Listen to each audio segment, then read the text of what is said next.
here today on this memorable occasion of 77th Independence Day celebrations taking place in our High Court of Andhra Pradesh. I take immense pleasure in extending warm and hearty welcome to my Lord Honorable Sri Justice Dheeraj Singh Thakur, Chief Justice of High Court of Andhra Pradesh, Honorable Judges of this court, and Honorable Sri Justice Suresh Kumar Keith, Judge High Court of Delhi, and respected family members of Honorable Chief Justice and Honorable Judges. I also welcome Honorable Sri Justice G. Shyam Prasad Garu and Honorable Sri Justice M. Gangarao Garu, former judges of this court. I welcome the Learned Advocate General, Assistant Solicitor General, and members of AP Bar Council, President AP High Court Advocates Association, Public Prosecutor, Senior Advocates, and members of legal fraternity. I heartily welcome registrars, judicial officers, staff members of High Court, print and electronic media, security wing of the High Court, ladies and gentlemen.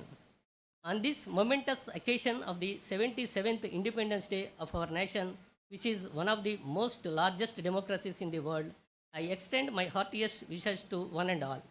With the permission of my Lord, the Honorable Chief Justice, the function may be commenced with Vande Mataram by advocate and staff members of High Court. Now I request the distinguished guests to please rise for Vande Mataram.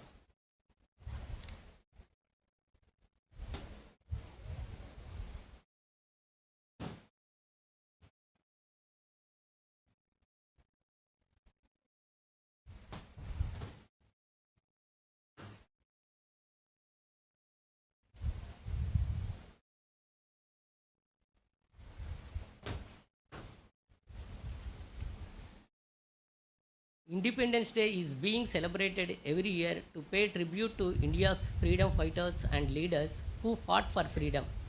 This day serves as a powerful reminder of the nation's liberation from British colonial rule after nearly 2 centuries. As a part of commemorating this day, let us commend the celebrations. Now I request my Lord, Honorable Chief Justice Sri Dheeraj Singh Thakur ji to hoist the national flag, followed by national anthem on police band.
May I request Sri K. Janaki Ramireddy Garu, President AP High Court Advocate Association, to deliver his message on the occasion of Independence Day.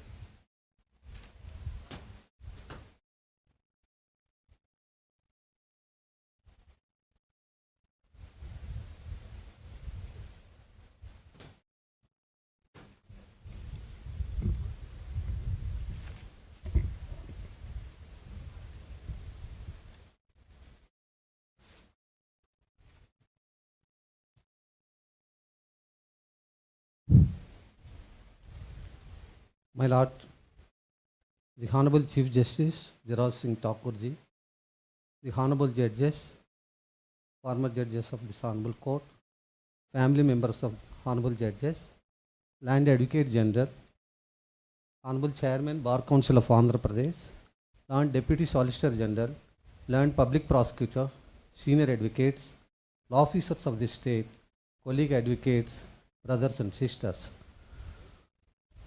I am extremely delighted to welcome you all to this glorious celebrations of 77th Independence Day.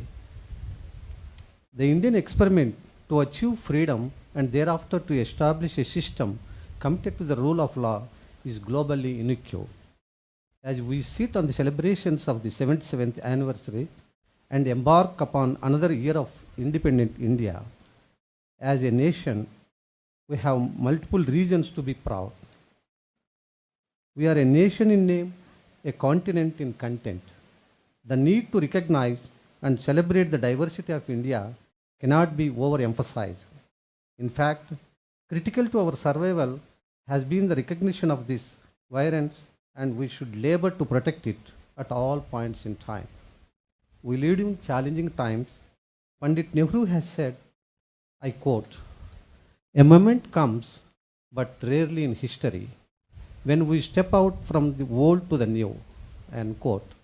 In the momentous journey with the milestones of plenty, we are again at the threshold when new challenges and resultantly new responses are expected. We lawyers had played a huge role in not only the freedom movement but also in shaping the Indian Republic. We are arguably one of the few surviving functional democracies born in the 20th century and breathing healthy in 21st century also. As we move into new year of independent India, huge changes are about to happen. The government of India is in the process of revisiting the civil and criminal laws of the country that have lasted for centuries. Today, there is a need to revisit the law, notwithstanding its long usage. Like a men or machine lost to suffer wear and tear, they must also visit the service center. Therefore, sometimes to reboot, the system requires to meet operative challenges. We are in the process of rebooting. There is no human action that is perfect. There must be no human action that does not aspire for perfection. As we catch up in the crossfire, we must put in our best individually and collectively. As I said, as a profession, we have contributed immensely to India, that is, we must now endeavor consciously and honestly to work towards and contribute in no mean manner to a prosperous India to be. Our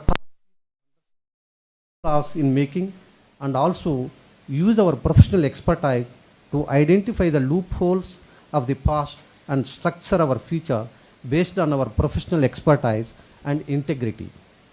Let us not be carried away by our myopic allegations and political commitment. Our job, like in the past, is larger than life. We should not fail in the past nor disappoint the future also. Let us take this opportunity to redesign our role as we walk towards an India as many challenges as there are hues. Let us recognize, as I said, that India by name is a nation, by habit is a continent. The habit and habitat matrix calls for unique approaches of sensitivity and sensibility. As midwives of a new order, our contribution continues to be critical. It is for us to live up to the task. On this occasion, I appeal to the Honorable Chief Justice that advocates of facing a lot of inconvenience for the space in the library, which hardly accommodates only 15 people. Hence, I request the Honorable Chief Justice to accommodate a space in the new building which is going to inaugurate shortly. I also request the Land Advocate General to contribute through state government to build up a new digital library also. Let us renew our commitment to protect the ideals that our giving me this opportunity to share a few words on this momentous occasion.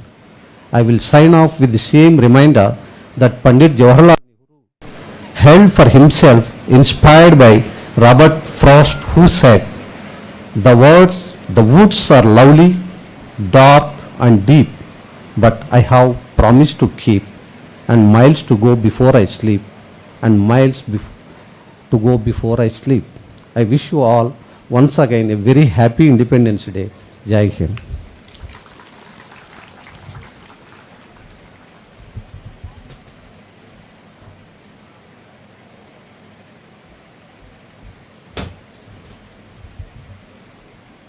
Thank you, Janaki Ramareddy Garu, President Bar Association. May I now request Sri Ganta Ramarao Garu, Chairman Bar Council, to deliver his message.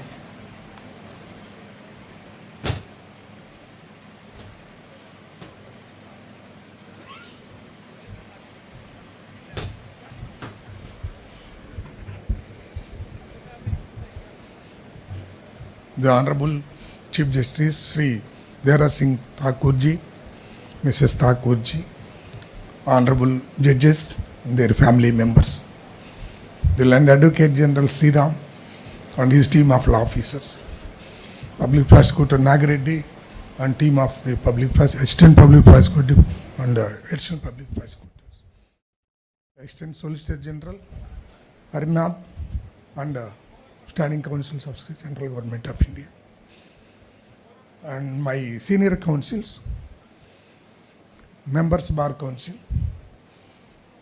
advocate friends, registrars and staff of the High Court, security staff, media friends, ladies and gentlemen. We are celebrating the 77th Independence Day today. We will be very happy for more than one reason, that due to contribution of the freedom fighters, we are able to enjoy the freedom which is available today. The main reason, another reason is that most of the freedom fighters who are instrumental for attaining the independence of this country belong to our noble profession. Even not only Mahatma Gandhi, Motilal Nehru, Jawaharlal Nehru, Sardar Vallabhbhai Patel, even before that, Chatranjan Das ji, and the person who belong to this state, Prakasham Pontul Garu, who are having a lucrative practice, sacrificed their professional career and jumped into the action in the need of the hour, and not only participated but led the freedom movement and become instrumental in attaining the independence of this country. We did not stop there, our predecessor. Even in the framing the constitution, under the leadership of Ambedkar ji, gave us a wonderful document called Constitution. And not only that, even in the governance, more than 30% of the parliamentarians belong to this profession. We can feel proud for the contribution that was made by our predecessors. But one sad thing is, as on today, now the representation of this profession is only around 4%. It is slowly coming down.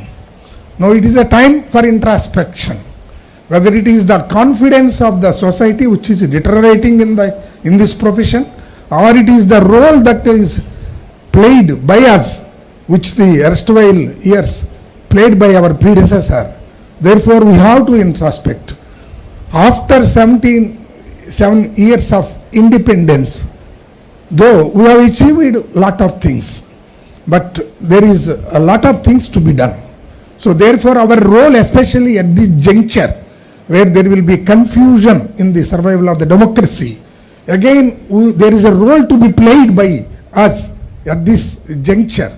And I request especially the young members who born in the post-independence era to realize the importance of this freedom and the importance of preserving the freedom which was attained not by the sacrifices of our predecessor. I no doubt we have uh, stand to the test all these years and played role, whether the judges or the form of the advocates assisting the courts. We have played our role very effectively, and all of us know that Gandhiji's contribution, even in those difficult period, he could find a solution peaceful, by way of peaceful means. It is the time for all of us to come together, put our minds and find a solution for speedy and expeditious disposal of the cases, so that the needy people will be extended the help of the courts. We cannot imagine the preservation of this democracy without contribution from the judiciary. Therefore, my dear friends, I once again convey my wishes and request all of you to rededicate. We have to rededicate ourselves to achieve the object and preserve the democracy. Thank you. Thank you, Ananda.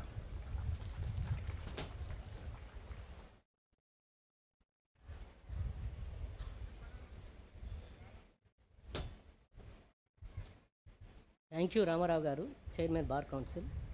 May I now request Sri Subramanya Sriram, Learned Advocate General, to deliver his message.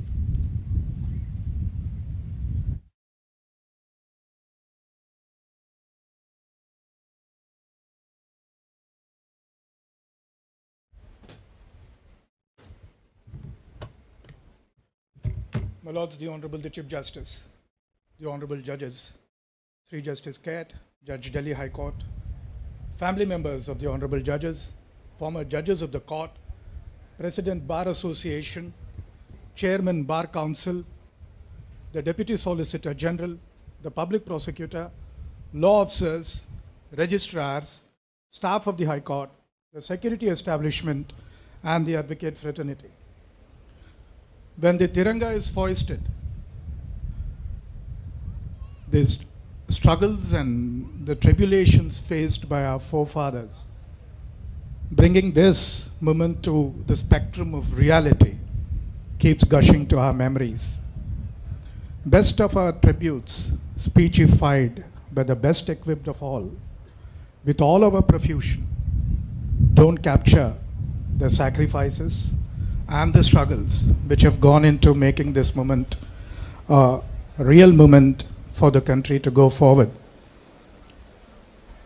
It is only hoped that the present generation, as we are, as the transitional custodians of what the forefathers have handed it to us, would pass on the pristine values of democracy and freedom to the succeeding generations, with a further hope that they will do as much, if not more, to keep this going. Freedom is not a mere matter of political decision or writing a new constitution, said the first Prime Minister of the country. He said it is of the mind and of the heart. And if the mind narrows itself, and if it is befogged, and the heart is full of bitterness and hatred, the freedom is absent and caught. The tyranny of foreign rule is over. The geography is safe from a possibility of a hostile foreign incursion.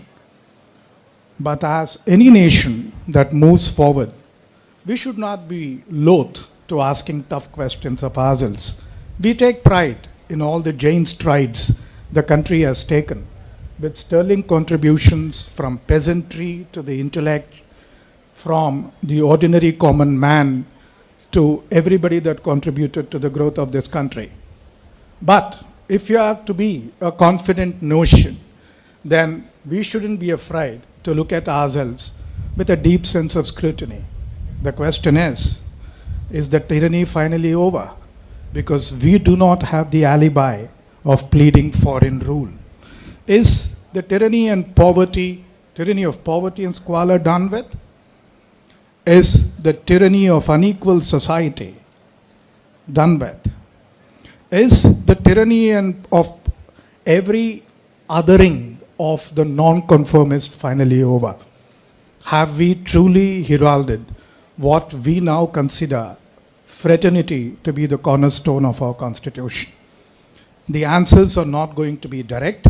The answers would require a soul searching of all of us to find out if we are halfway towards securing freedom from all this tyranny. The next, in a constitutional order, herald as we would by reason of a system wedded to rule of law, is the question whether we have imbibed a constitutional culture in the governance of this country. Is the tyranny of official dom over? Is the citizen truly the target of everything that is good about this country?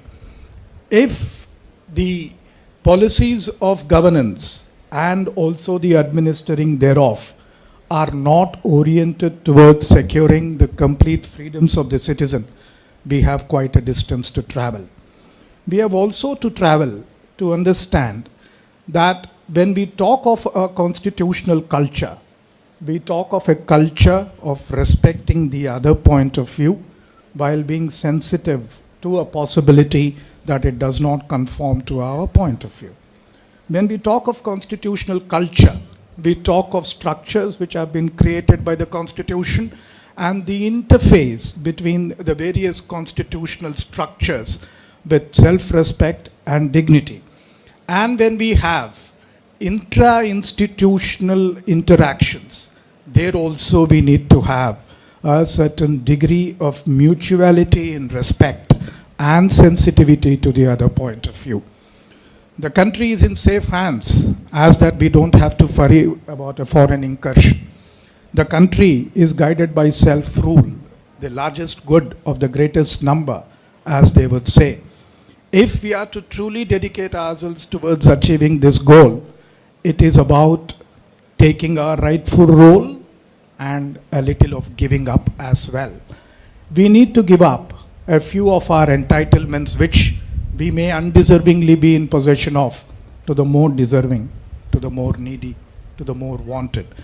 Once we partake ourselves in the growth and give up in order that everybody is a participant in the growth of this nation, we truly have heralded a constitutional culture. It's not a doomsday song if we have to introspect ourselves into the goings on of the country.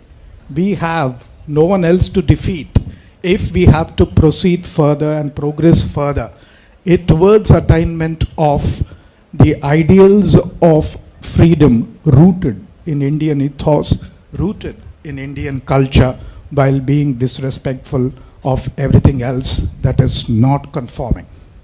Well, greeting all of us on the 77th Independence Day. Here is looking forward to a few more during our lifetime and lots after ours, in the hope that the whiff of fresh air that all of us get to breathe is passed on. The whiff of freedom, the ability to think unhinged and unhedged by what could be the other point of view, is better passed on when we make an allowance for that possibility, structurally, individually, societally. And once we free ourselves of what the Prime Minister, the first Prime Minister of the country, called the befogging of the mind, we are truly independent. With these few words, I congratulate the Registry of the High Court in having put up a wonderful infrastructure for today, the security establishment as usual, and the tireless work by the registry and staff to making this a wonderful occasion, as all of us keep looking forward to. Jai Hind.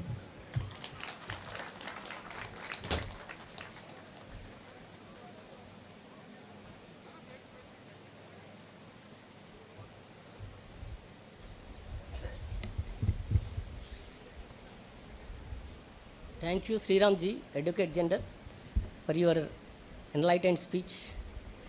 May I now request my Lord Honorable Chief Justice Sri Dheeraj Singh Thakur ji to give his Lordship's Independence Day message.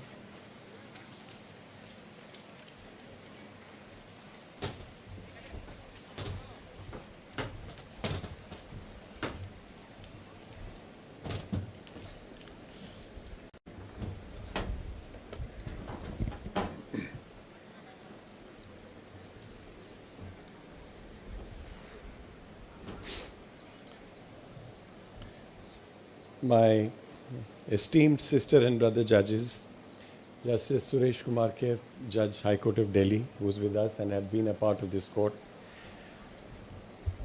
former honorable judges of this court, Mr. Sriram, Learned Advocate General, Mr. K. Janki Rami Reddy, President of the Andhra Pradesh High Court Advocates Association, Mr. Ghanta Ramarao, Chairman Bar Council of Andhra Pradesh, Mr. P. Sudhakar Reddy, Additional Advocate General, Mr. Y. Nagi Reddy, Public Prosecutor, Law Officers, learned Senior Advocates and members of the Bar, Registrars, Judicial Officers, Officers and staff of the High Court, members of the print and electronic media, ladies and gentlemen. Greetings to you all on the occasion of 77th Independence Day, which our great nation is celebrating today. For the people of India, August 15 is of immense significance, as on this historical day in 1947, we gained independence from a state of subjugation from the colonial rule. The freedom and independence which we all enjoy today is on account of the efforts of our great leaders who had envisioned the idea of an independent India and led the nationalist movement of protest and boycott, notwithstanding the all-pervading fear of official authority, brutality and coercion. All this required extraordinary courage and sacrifice which our warriors of freedom displayed fearlessly. Their innovative methods and strategies offset the power of the imperialist forces, which makes the Indian freedom struggle so unique in the history of anti-colonial movements of the world, displaying a collective effort that brought together people from across the length and breadth of the country, from diverse regions, religions, castes and backgrounds, with a common goal of liberation of India from the colonial rule and to promote the idea of freedom and independence. This is an occasion for remembrance, for expressing gratitude, as also paying homage to all those who participated in the freedom struggle and all those who sacrificed their lives for achieving that objective. This is also an occasion to recognize the supreme sacrifice made by the brave Indian forces who maintained the territorial integrity of India despite the wars having been thrown upon them and our nation in 1962, 65, 71, as also in the Kargil conflict in the year 1999. The brave Indian forces continue to maintain a constant and tireless vigil at the borders just to keep the idea of a vibrant and independent India alive. The following couplet aptly conveys the feelings of a poet towards the martyrs who die for the nation. शहीदों के मज़ारों पे लगेंगे हर बरस मेले, शहीदों के मज़ारों पे लगेंगे हर बरस मेले, वतन पर मिटने वालों का यही निशान होगा. As we enter the 77th year of our independence, we are a proud nation, not only because we have a rich civilizational history dating back to thousands of years, a socio-cultural landscape of immense diversity, and a rising economy of growth and progress, but also because we stand firm and committed as a vibrant, functional democracy in the modern world. Our Constitution is our greatest strength, which has withstood the test of time to remain sacred and inviolable. It is a living example of how an exceptional Constitution, adopted by its framers, has become the basis of an exceptional form of democracy for the people of India. Our hard-earned road to freedom from the colonial rule has made us value the significance of justice, equality and rights, which were enshrined as core values of our Constitution at the time of its inception, with an unfailing resolve and commitment to achieve these goals for the people of India. In retrospect, one can clearly see how, through internalization and indigenization of democratic spirit and substance, India has belied the notion that Indian conditions were not hospitable for democracy and independence. Parliamentary system has witnessed uninterrupted elections, voter participation and representation over the years. All these years, India has made advances in the field of science, technology and industry, despite the challenges which the country faced and continues to face on the front of poverty, economic backwardness, socio-cultural differences rooted in caste, religion, language, and ethnic identity. However, the Indian Constitution empowered all by guaranteeing secular, meritarian, proportional, and universal principles of equality. Our judiciary too was invested with trust, responsibility, and authority to ensure this great march towards justice, equality, and change. It has come a long way in upholding the dignity, the prestige, and independence of this institution.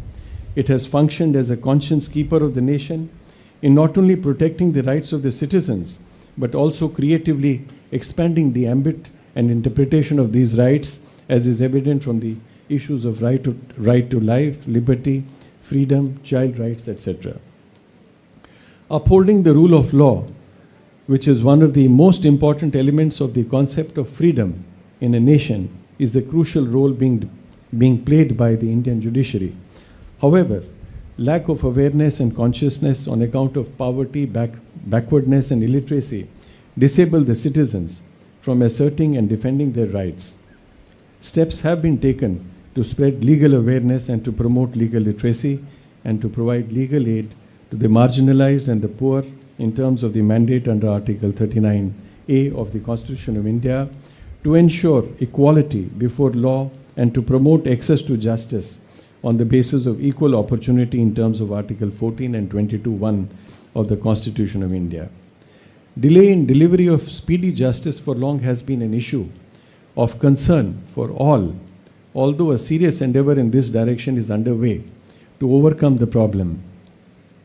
Digitization of court records, adoption of technology, providing for better case management, e-filing in courts, enabling virtual court proceedings does make justice more accessible by eliminating physical barriers. The challenge on account of huge pendency and the backlog of cases on account of various factors is being tackled by constant training of judicial officers in the Judicial Academy and by providing them the hardware and the software to improve their performance and productivity, and further by resorting to the alternate dispute resolution mechanisms. With a view to remove the language barriers and as a step to bring about legal awareness amongst the masses, as per the instructions of the Artificial Intelligence Committee of the Supreme Court of India, as many as 935 reportable judgments of the High Court of Andhra Pradesh rendered from 1st of January 2019 onwards have been translated into regional language by the use of artificial intelligence tools.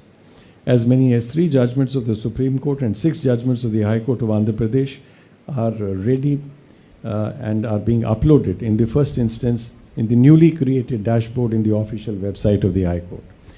For viewing the translated judgments for the benefit of the public, for better understanding of the judgments and orders rendered by the honorable judges. Efforts are being made to ensure an early completion of all judicial infrastructural projects in the state, including the High Court Annex building, which is expected to be completed shortly, which shall ease the space constraints which are being faced by judges, advocates, and the High Court Registry. As we celebrate this Independence Day, let us reaffirm our resolve and continue to work sincerely towards strengthening and shaping the India of our dreams. We have to remember that a strong, stable, and democratic India is in everyone's interest, and every Indian on its soil shares an equal responsibility towards its growth and glory. Jai Hind. We thank the Honorable Chief Justice for your Lordship's valuable and enlightening Independence Day message. We are all grateful to the freedom fighters who sacrificed everything for the independence of our country, and let us salute to them and dedicate ourselves to the service of this great nation. Today we are living our lives freely only because of their sacrifice, and the credit goes to them. We thank the Honorable Chief Justice for taking personal attention in guiding us for conducting this Independence Day function. We thank all the Honorable Judges, Honorable Justice K. Saab, former Honorable Judges and family members for their gracious presence. We also thank the Learned Advocate General Chairman Bar Council and President AP High Court Advocates Association, learned senior counsel, registrars, judicial officers and staff, police personnel, print and electronic media for attending the Independence Day celebration and making this event memorable. Now it's time for national anthem. I request the dignitaries to rise for the national anthem. Jaya Jaya Jaya